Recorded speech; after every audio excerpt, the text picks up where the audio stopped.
The night was cold and very quiet. A thin mist moved slowly across the wide stone courtyard of Ashford Palace, curling around the iron gates like a ghost that did not want to leave.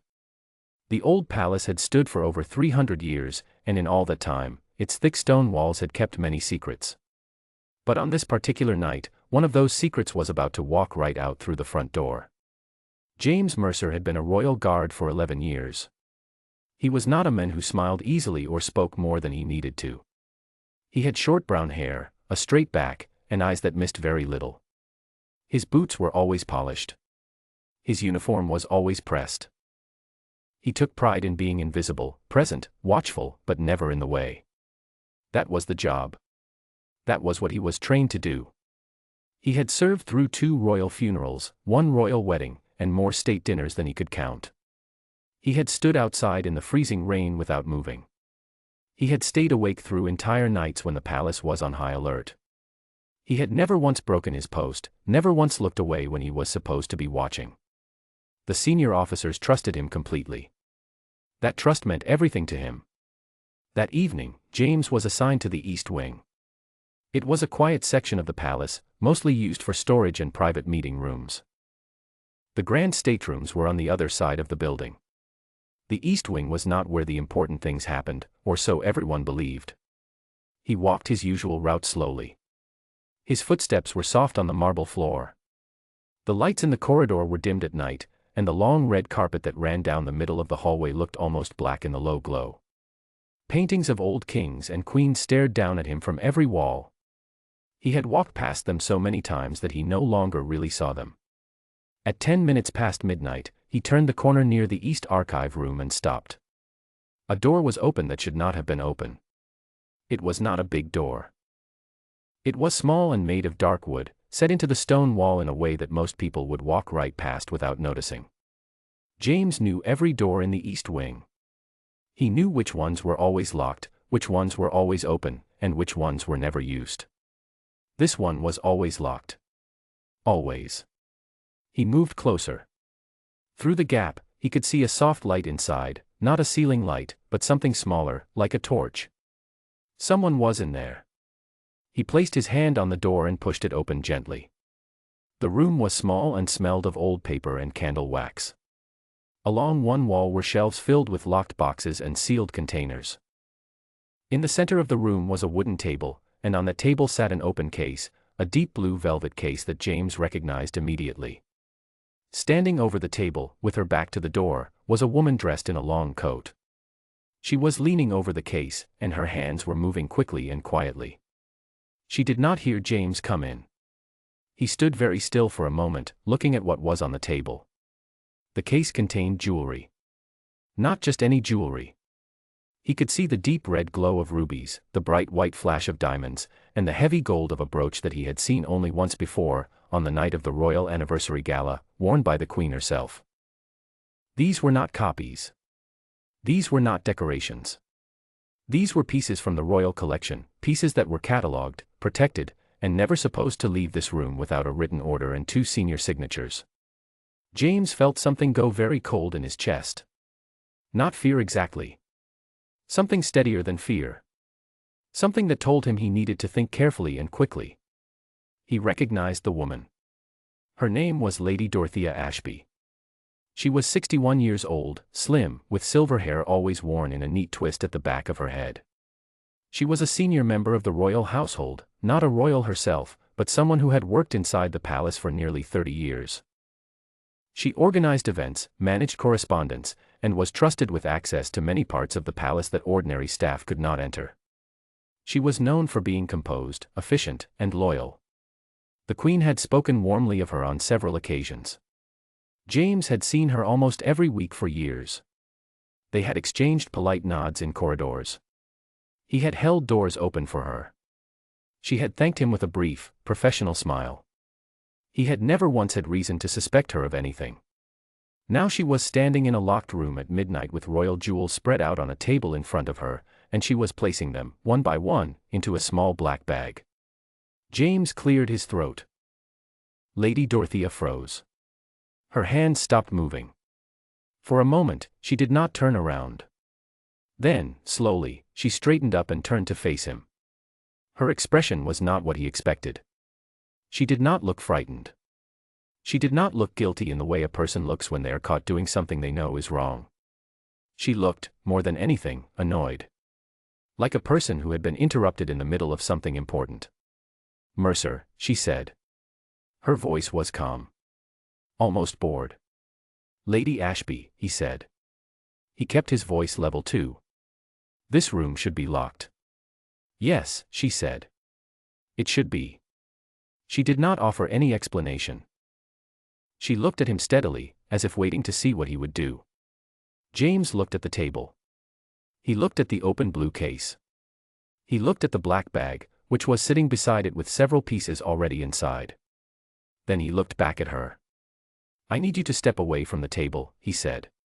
Something shifted in her expression then. It was small, a slight tightening around her eyes, a brief flicker of something that might have been calculation. "Mercer," she said, and her voice was lower now, more careful, "I think you should consider what you are doing before you do it." "I have considered it," he said. "You are a guard," she said. "A good one. Everyone says so. You have a fine record. You have a career ahead of you." She paused. "What you do in the next few minutes will determine a great deal about what that career looks like." James felt the weight of those words. He understood exactly what she was saying. She was not threatening him directly. She was being too careful for that. But the meaning was clear. She had connections. She had influence. She had spent 30 years building relationships inside the palace, and those relationships had power. He was a guard. He stood in corridors and opened doors. If he reported this and she denied it, who would people believe? He thought about that for exactly 3 seconds. Then he stepped forward and pressed the small alarm button on his radio. Lady Dorothea stared at him. For the first time, she looked genuinely surprised. It was as if she had been absolutely certain he would not do that. As if she had run through every possible outcome in her mind and had decided that he would not press that button. "You understand what you have just done," she said. "Yes," James said. "I do." Within 4 minutes, the East Wing was no longer quiet. 2 senior officers arrived first, then the head of palace security, a tall man named Commander Ellsworth, who came in with his jacket half-buttoned and his face set in an expression of grim calm. He looked at the table. He looked at the open case. He looked at Lady Dorothea. He looked at James. "Mercer," he said. "Report." James reported.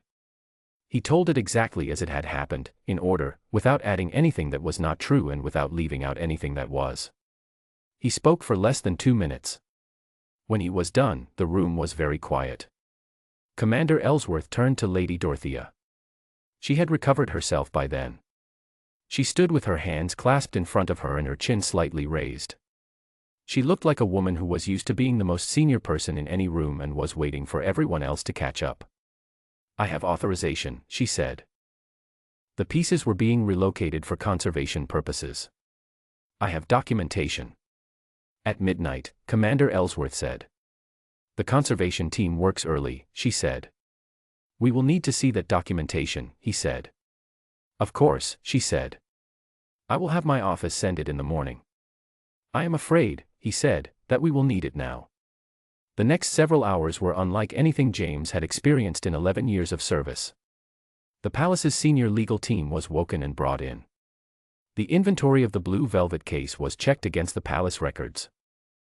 The documentation that Lady Dorothea eventually produced, after a long delay and several phone calls, turned out to have a signature that the signing officer later confirmed he had never made.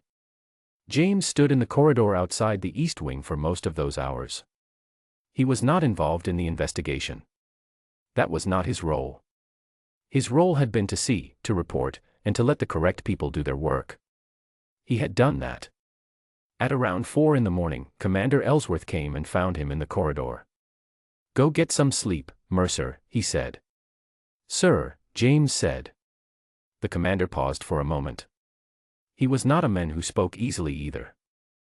They were similar in that way. "You did the right thing," he said. "That is all." James nodded once. Then he walked to the staff quarters and sat down on his bed without taking off his boots. He did not sleep for a long time. He looked at the wall and thought about the blue velvet case and the way Lady Dorothea had looked at him when he pressed the button. That look of absolute certainty, right before the certainty broke. He thought about what she had said. About his career. About what the next few minutes would determine. She had not been wrong, exactly. The next few minutes had determined a great deal. Just not in the way she had meant. In the weeks that followed, the story did not stay quiet for long. These things rarely do, even inside a palace with thick walls and people who are trained to say nothing. Word moved through the household the way water moves through stone, slowly, quietly, and with a kind of patient persistence that no amount of official silence can fully stop. The details that came out were careful and incomplete, as they always are in such matters. But the shape of what had happened became known. A senior household official. A locked room. A guard who had been alone in a corridor at midnight and had chosen to press a button when he did not have to. Several of James's colleagues stopped him in the corridor to say something. Most of them did not have the right words, so they said things like "well done" or "good men" and moved on quickly, the way people do when they mean something larger but cannot quite find the shape of it. One older officer, a man named Peters who had been at the palace for 22 years, simply looked at James and said, "That was a hard thing to do." He said it with the quiet recognition of someone who knew exactly how hard. James received a formal commendation 6 weeks later. It was presented by Commander Ellsworth in a small ceremony with no audience and no announcement. The commendation was added to his file. He was given a handshake and a brief, firm nod. That was all. He did not need more than that. Lady Dorothea Ashby left the palace quietly. There was no public announcement. There was never going to be a public announcement. These things are handled in a particular way when they happen in particular places, and the handling is always designed to protect the institution first and the truth second, and the individuals involved somewhere after that. James understood this. He did not like it, but he understood it. What he did not expect was the letter. It arrived 8 weeks after that midnight, in a plain envelope with no return address, delivered through the palace internal mail. His name was written on the front in handwriting he did not recognize. Inside was a single sheet of paper with very few words on it. It said, "I was told what happened. I wanted you to know that it was not small. Some things that look small are not small at all. Thank you." It was not signed. James read it twice. Then he folded it carefully and put it in the inside pocket of his uniform jacket. He carried it there for a long time without telling anyone. It did not seem like the kind of thing that needed to be shared. It was enough just to have it. He went back to his route the next morning. The East Wing. The long corridor. The paintings of old kings and queens staring down from the walls. The thin red carpet that looked almost black in the low light. The door that was always locked. He walked slowly, as he always did. His boots were polished. His back was straight. His eyes moved over everything the way they always had, looking for the thing that was out of place, the detail that did not fit, the door that should have been closed. That was the job. That was what he had been trained to do. He did it well, and he did it quietly, and he did not ask for anything more than that. The mist was gone from the courtyard by morning. The old stone walls stood in the early gray light, solid and unchanged, as they had stood for 300 years. They had kept many secrets in all that time. Some of those secrets protected the people inside. Some of them protected the wrong things for far too long. But on one cold night in that long history, a man in a pressed uniform had walked around a corner and found a door open that should not have been open. And he had made a simple choice, not a heroic choice, not a dramatic one, but an honest one. And because of that, something that might have been lost was found again. Not the jewels. The jewels were never really in danger, they were accounted for, recovered, and returned to their place before the sun came up. It was something harder to name than jewels. Something closer to the idea that people who are given a responsibility should carry it the way it is meant to be carried. That the right thing, when you can see it clearly, is still the right thing even when no one would know if you looked away. James Mercer walked his route every night for many years after that.